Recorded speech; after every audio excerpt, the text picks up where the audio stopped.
bienvenidos un día más a Protestante Digital, a este espacio de entrevistas y en el día de hoy recibimos al escritor e historiador Mario Escobar. No es la primera vez que está con nosotros, pero la verdad es que siempre es un placer poder conversar con él sobre su trabajo y en este caso, en el día de hoy, hablando sobre una de sus últimas novelas, La Librera de Madrid. Mario, bienvenido, gracias por estar con nosotros. Pues un placer, Daniel, estar con vosotros. La verdad es que ya tienes una larga carrera, una obra pues muy extensa y casi podría mostrarte aquí cada 3, 4 meses para hablar de tus novelas. En este caso lo estamos haciendo de una que acaba de publicarse ahora, se llama La Librera de Madrid y que realmente se presenta como un homenaje a los libros. Cuéntanos, ¿qué te llevó a escribir esta novela? Bueno, La Librería de Madrid para mí es un libro muy especial. Yo soy un gran amante de los libros. En el barrio donde yo me crié no había librerías, aunque parezca una ironía. Tenía que caminar casi pues media hora larga, ¿no? Para ir hasta el barrio de la Concepción y allí había la primera librería. Y creo que es algo que ha sido muy importante y vital en mi vida y que tiene esa capacidad de transformar las cosas, ¿no? Las librerías y los libros tienen ese poder para llegar a nuestra mente, a nuestro corazón. Y para mí ha sido, por tanto, algo muy importante en toda mi trayectoria, también como escritor, naturalmente. Y me parece curioso, ¿no? Al fin y al cabo, el ser humano tiene la capacidad de hablar, pero también de expresarse por escrito, que es algo increíble, ¿no? Y no solo nos expresamos por escrito o hablamos para pedir cosas básicas, ¿no? Como un lenguaje rudimentario, ¿no? Sino que hay una belleza en las palabras. Cuando Dios nos creó con esa capacidad de generar, de crear belleza, ¿no? Y es una de las cosas que me inspira a hacer este libro, ¿no? Vivimos en un país que necesita cada vez más, igual que todo el mundo occidental, ¿no? Leer más y concentrarse más en la literatura que tiene ese poder, pues un poco para desarrollar nuestra imaginación, nuestra mente y hacer que creamos, ¿no? Recreemos en nuestra mente pues esas historias que estamos leyendo. Ujú.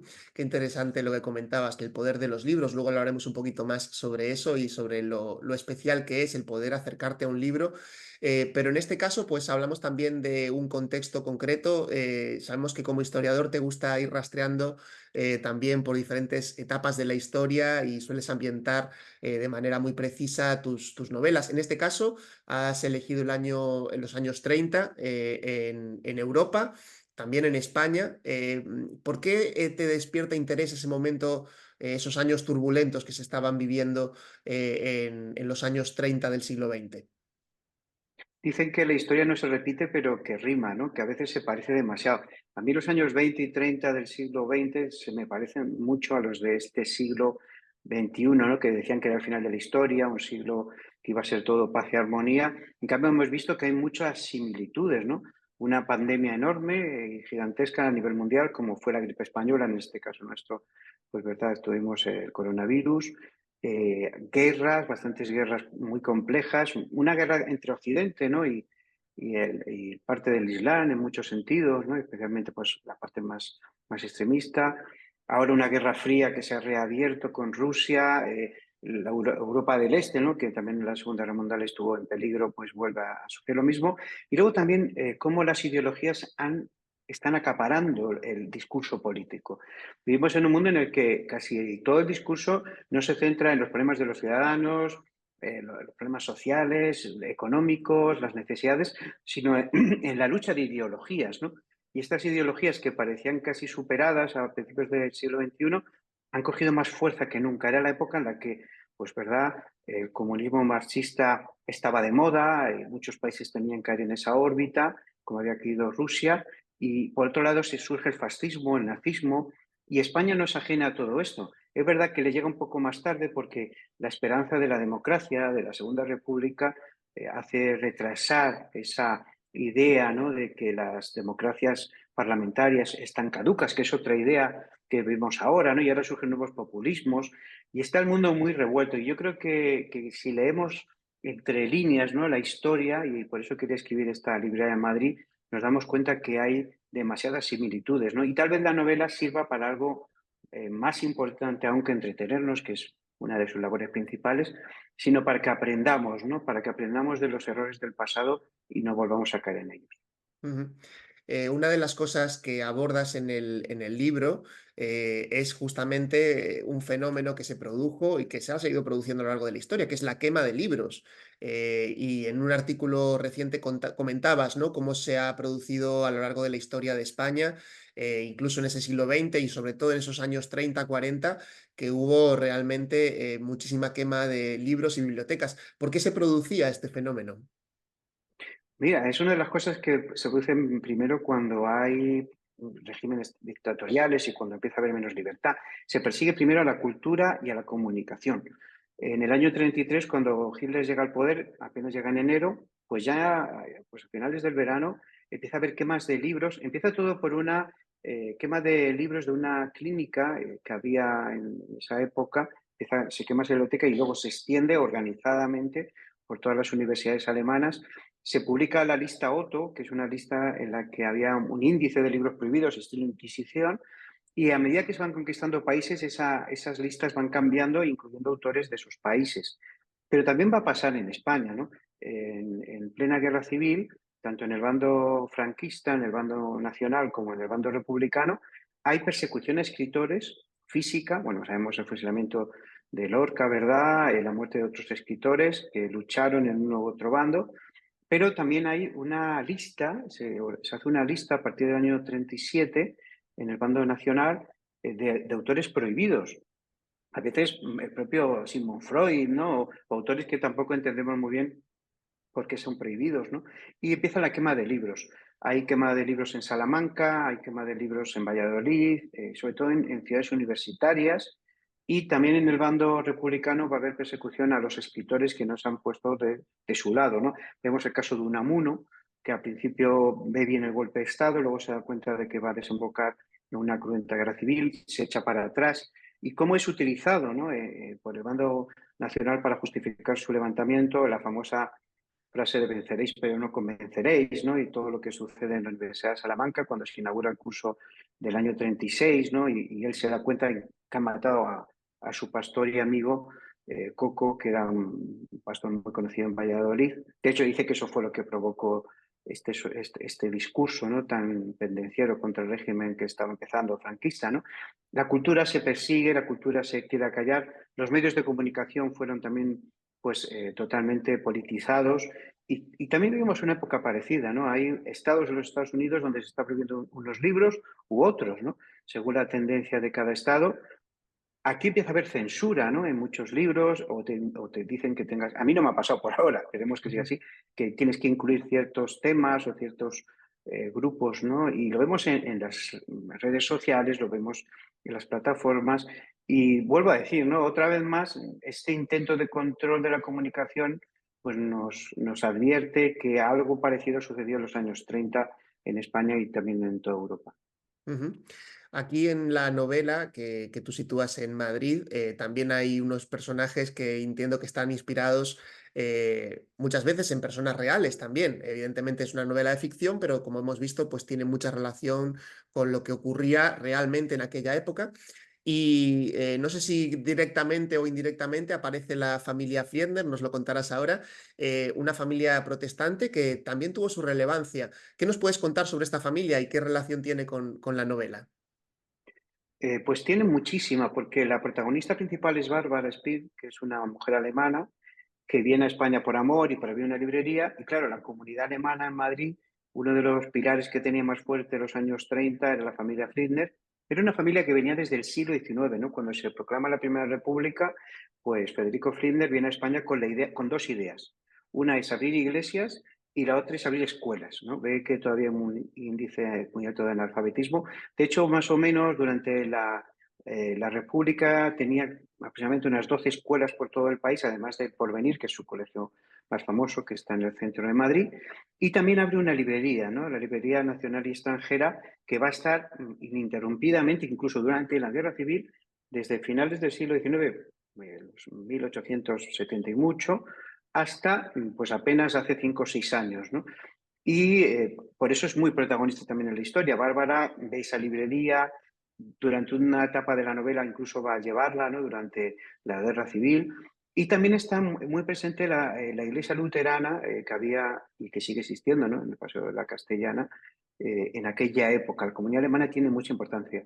Federico Fliedner, Teodoro Fliedner, que están en ese momento pues, llevando todas las cosas, ¿no? Porque uno fallece y rápidamente le sustituye su hijo, ya tercera generación, pues van a ayudar en muchos sentidos a la ciudad de Madrid. Van a tener un comedor social para personas mayores, una residencia para ancianos, una residencia para niños en el Escorial y también gracias a la ayuda extranjera que llega a través de la Cruz Roja por diferentes grupos cristianos, muchos de ellos de Suiza, va a llegar comida vía Alicante hasta Madrid y ellos van a poder distribuirla. Por tanto, durante todo ese periodo ellos deciden permanecer en la ciudad, en la capital, a pesar de que Hitler ordenó que todos los alemanes, pensemos que está gobernando Hitler Alemania en ese momento, tienen que abandonar España. Una desobediencia, porque ellos estaban en contra del nazismo a pesar de ser alemanes. Y claro, todo esto se refleja en la novela, ¿no? Pues la llegada de Bárbara, la relación que tiene con los Fliedner y cómo ayudaron incluso a gente a escapar después de la guerra. Pensemos que después de la guerra se van a cerrar todas las escuelas, Fliedner, solo va a permanecer semiabierta la de Bravo Murillo porque esta escuela de Madrid resulta que no va a tener el permiso para ser escuela y va a ser como escuela privada que presenta luego a sus alumnos para examen. Entonces, está muy presente en la historia, son protagonistas esta familia tan singular y hay muchas aventuras alrededor de ella en la novela, ¿no? que están basadas en hechos reales. Ujú. La verdad es que es muy interesante encontrar en la historia estos puntos de luz, ¿no? Personas que realmente fueron capaces de enfrentarse y fueron valientes en medio de circunstancias difíciles. Evidentemente esto también, y quizás saliéndonos un poco del guión que teníamos, nos hable también de una postura hacia la vida, ¿no? De los protestantes en ese sentido en España, que evidentemente somos una minoría, pero que realmente también quizá podamos tener un papel así, incluso ahora, en un momento de tanta polarización. No sé cómo lo ves. Sí, así ha sido siempre. Imagínate, cuando empieza el protestantismo, ya la segunda ola, podemos decir, en el siglo XIX, siendo un grupo tan pequeño, es el que más lucha por la abolición de la esclavitud, ¿no? Son casi los fundadores de la Liga Abolicionista, personajes como Usoz y Río o el propio Borrow, ¿no? Que impulsan este movimiento. Son personas que tienden a la democracia, a las libertades, fundan muchas revistas durante el siglo XIX y principios del siglo XX, apoyan también la Segunda República, abren escuelas por todo el país, abren hospitales. Luego, cuando vuelve otro periodo de libertad, ¿no? Especialmente ya en la transición y la democracia actual nuestra, los evangélicos fueron los que abrieron más centros de rehabilitación de toxicómanos cuando fue una lacra y una ola casi que no se podía parar. Ha sido puntero en la ayuda a mujeres maltratadas y a otros colectivos, ¿no? Y también yo creo que podemos representar ese sosiego político, ¿no? Lo malo es cuando la política se mete en la iglesia, ¿no? Y cuestionamos si un creyente es o no creyente según su ideología. Yo creo que cada creyente tiene libertad de tener la ideología que quiera, pero como iglesia tenemos que mantenernos al margen porque tenemos que ser luz y sal en el mundo, ¿no? Si nos mezclamos con la política, al final, pues caeremos en otros errores que ha habido a lo largo de la historia, ¿no? Ya desde épocas de Constantino ha habido esta tentación, pero creo que fuera sí podemos ser, como creyentes individuales, pero también como colectivo, pues un puente, ¿no? De comunicación entre posturas muy, muy dispares, ¿no? Eso pasó en Sudáfrica, ¿no? Cuando la partida acabó, y ha pasado en otros países donde ha habido, pues, por ejemplo, en Estados Unidos, ¿no? Con la persecución a la población negra y Martin Luther King. Crear puentes, abrir comunicación entre las ideologías para que nunca se llegue pues, a un momento como pasó en esta época de la novela, esa guerra civil, que fue un desastre para nuestro país. Ujú. Hace poco publicábamos justamente en Protestante Digital una noticia sobre los libros a raíz del justamente el Día del Libro y eran las estadísticas de cómo había caído los índices de lectura en España. Realmente quizá pueda preocupar, puede ser algo preocupante, aunque no sé si realmente lo es del todo. ¿Qué nos estamos perdiendo al fin y al cabo por no leer? O por no adquirir esta costumbre tan buena, ¿no? Que es la de coger un libro para poder quizá ampliar nuestros horizontes.